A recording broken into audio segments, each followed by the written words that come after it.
Hi, thanks for joining me today, and it is yet another of my Use My Scraps series, and today I've pulled out the yellows and blues from my scraps to document these 4 photos. It's a series of photos from last Friday. We went to a local tap room for a beer with the kids and my dad, so I just snapped some pictures of us sitting outside in the glorious sunshine, and that's what I'm scrapping. So the photos have been printed, 4 photos on a 4x6 photo paper, using the Project Life app on my phone, and then I cut those up and then stuck them down onto some white cardstock in those 2 columns, because I want them to look a little bit more like a film strip, I suppose. So you can see I'm just going through these scraps and just trimming little bits off. I want to create a mat for these photos to sit on. Not really sure exactly how it's going to go at the moment, but just pulling out the bits and pieces that I think I want to use, particularly focusing on the small bits that this is the last piece I've got of to get those used up. I know I've got too much there, but it's always the way, isn't it? You think you're going to use way more than you actually do. And you can see the blues I focused in on are more of the navy blues rather than the paler blues this time. And the yellows tend to be tone on tone, just to have that bright pop. So I fiddle about a little bit at the beginning, deciding how these are going to lie, but it does come together because, of course, I've got tone on tone and then I've got a lot of blue with white. I'm struggling to get them to work together, really, to get the layers right, but I'll get there in the end. It doesn't take too long. But this is the thing, you just need to play and see how it's all going to work before you start committing and sticking things down. And it's at this point I realise that it's coming together nicely and I don't really need to add much more. So I add that little piece there, and then I really want to get that gingham yellow in, so I do add that to the left-hand side. Probably didn't need that piece there, but it does look nice on the final layout, so that's fine. That dark navy blue piece I don't use here, but you'll see I use it at the very end of the video just to get that used up, and I'm really pleased with how that works. So now I'm just going to go through each of the pieces and distress the edges before sticking them together, but I don't stick them onto the background as per usual. I want to add some mixed media, so I'm just going to stick them as a block but keep them free from the background. So while I'm distressing all these edges, I'll just tell you a little bit about the photos. This is 4T's tap room. 4T's is a new-ish brewery in Warrington. We used to have, it's a big brewing town. We used to have Greenall's Brewery, and when they closed down, some of the people who worked there set up their own businesses. So we're very fortunate to have some small independent brewers. And James met John, who owns 4T's, at a recent Makers Market. And John was talking to James about having some coasters done with his laser cutting machine. So James obliged and took them up on the Wednesday to John. And we knew that every month he opens his tap room on a Friday and Saturday. And it just happened to be last Friday that he was open again. It was a beautiful sunny day. So we took Dad. It's just a walk across the local park for us. So really nice walk down to 4T's, and we had a few drinks and some pies, and it was just a really nice experience. John really seems to be wanting to mentor James, and he's got all sorts of ideas for what he can make for him. So it was really sweet. It was lovely to see them both chatting about business. They're both very passionate about what they do, so it was really sweet. Now you can see you can probably see from the photos the brewery is blue and his logo has yellow on it. Warrington is also a very big rugby league town, and the Warrington colours are blue and yellow, so you see those colours a lot throughout the town. And John is a huge rugby league fan, so he chose those colours for his logo as well. So nearly there now, putting all this together, and then you can see I'm just using my grid on my glass mat to make sure that everything's straight, and it also means that all this dust from distressing the edges doesn't go all over my page, which drives me insane. So last piece going in, and this one's quite easy because it's a gingham, so I can follow the lines on that, and just checking that it is all straight, which it is. And then I wanted to map these photos onto black cardstock. If you saw when I layered them onto the page before, they sort of blended into the background, so adding this black matte really makes them pop and makes them the focal point of the page once again. So just using some of my scraps of black card, and then my little trimmer.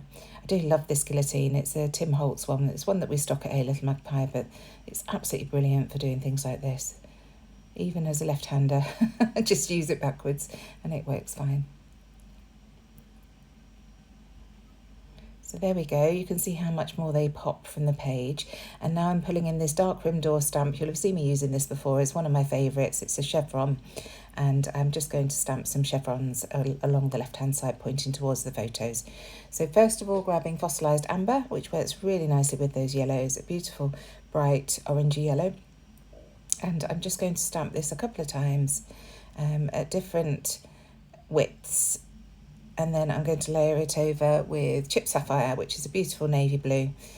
So I've just left this in to show you how I clean the stamp in between using different colours. Just spritz it with my water bottle and then use some kitchen towel just to wipe it off.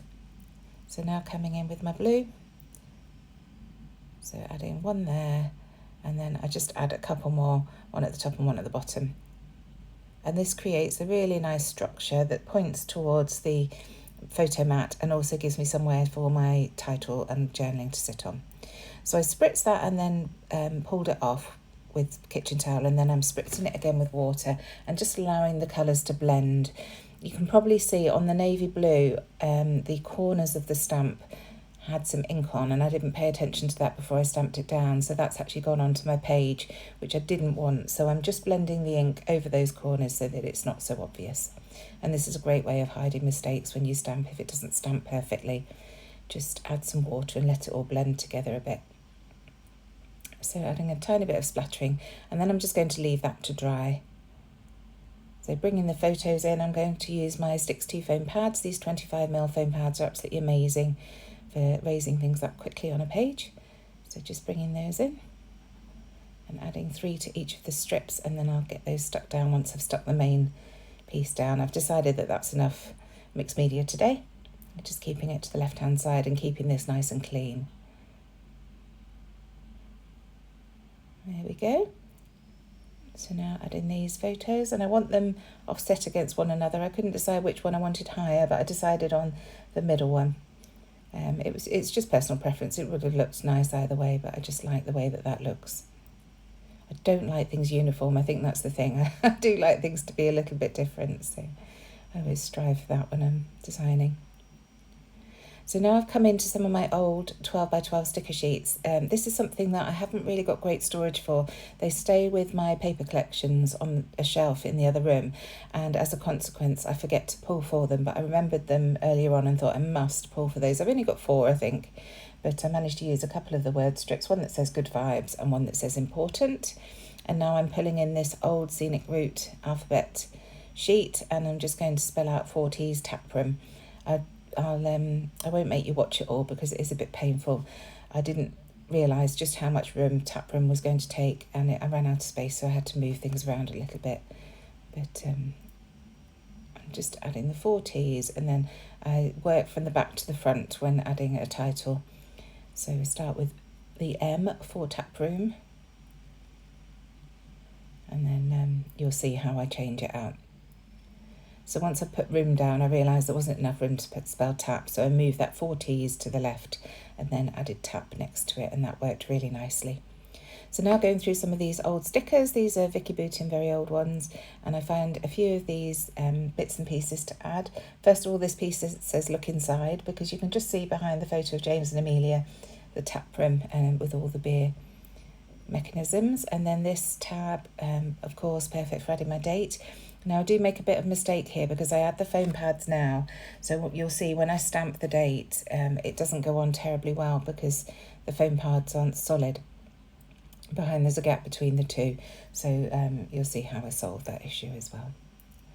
So a few of these word strips work really nicely between the photos. So this one just says slow and steady, because that's what I keep reminding James, he doesn't need to do everything all at once. This one says happy looks good on you, on the photo of Ross. And then I find one for Amelia, good to your soul, because it is good to get out and just have a breather. She's studying for her AS levels at the moment, so it's important to get out and relax. And then the one of my dad says self-care. I just thought those phrases were quite nice. Now I'm going through my puffy stickers, and this one says good things ahead, which is true of James's relationship with John at 4T's, so I wanted to add that. And then these little photo corners on the LE Studio puffy stickers I thought worked nicely as chevrons, just echoing those stamps that I'd added on before. So I just add those layered over the photo mat. And then I find this lovely blue star that says the best. So that fills in that gap nicely next to the title. And then I'm going to pull in some of these LE Studio chipboard hearts as well, just to complete that little section of embellishing, and a yellow puffy heart at the top. So now these lovely acetate hearts. Have to be a bit careful with these, because when you add the blue onto the yellow it does turn slightly green because they are transparent, but I was fine with that. It wasn't green enough for me to worry about. So another one at the top there, and then I'm going to, this is where I add the date stamp, and you'll see. So I go in with my Ranger archive link and stamp it down, but the A and Y of May haven't really stamped terribly well, but it's not an issue. I just come in with my black gel pen and fill those in. So now I'm going to add my journaling, and it's just what I've told you. James met John at Croxteth Hall Makers Market, and they struck up a deal for James to laser cut some beer mats for 4T's new tap room. It was open Friday, so we decided to take Grandpa for a beer and check it all out. And now I've been neglecting my rub-ons, so I'm coming in with some of those, just the stitching ones, to add some stitching down the paper strips, just to provide a little bit more interest. So I tend to cut them in half if they're going underneath a photo, so to speak. So just moving that heart out the way, and the top half there, and then the bottom half at the bottom. And I like to take them off the paper where possible, so it really does look like it's stitched down. Lost the rub-on tools, luckily found the second one. Just rubbing that down, and then the same at the bottom. And these are the 49er Market ones. I forget which collection they're from, but they just go on like a dream. I do love 49er Market rub-ons, and Simple Stories do some beautiful rub-ons as well. So just adding that heart back in place, and then coming back with some more. So do another blue one, doing exactly the same thing, cutting it in half. In fact, I have a little bit of this one left because I don't need to use it all. So I use the top at the top, the bottom at the bottom, and then keep the middle section for another day. So there's the top half, and then I try and layer it so that you've got continuity, so it looks like it's stitched behind that other strip of paper.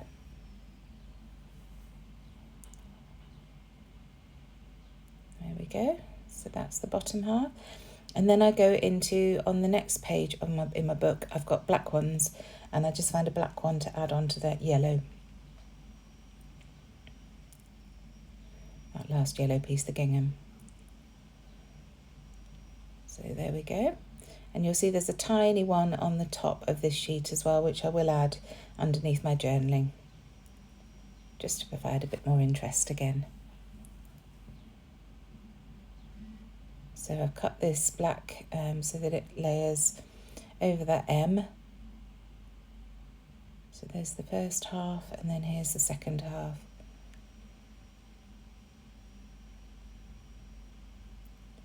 I realise that I need to layer it inside the M rather than at the end, the way that I'd rub the top bit on. And then, as I say, this last little bit is just going to go at the bottom here.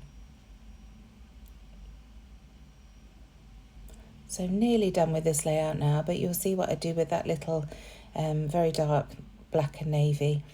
I just tear a piece out of the bottom left of the layout and then add it to that. And it just provided a balance. I just felt like there was something missing at the bottom there. There was quite a lot of white space, but just adding this piece really adds something. I don't know what, a bit of texture and something a bit different. And that's it. I hope this has provided more inspiration for you to grab those scraps and get them used. Thanks again. Bye.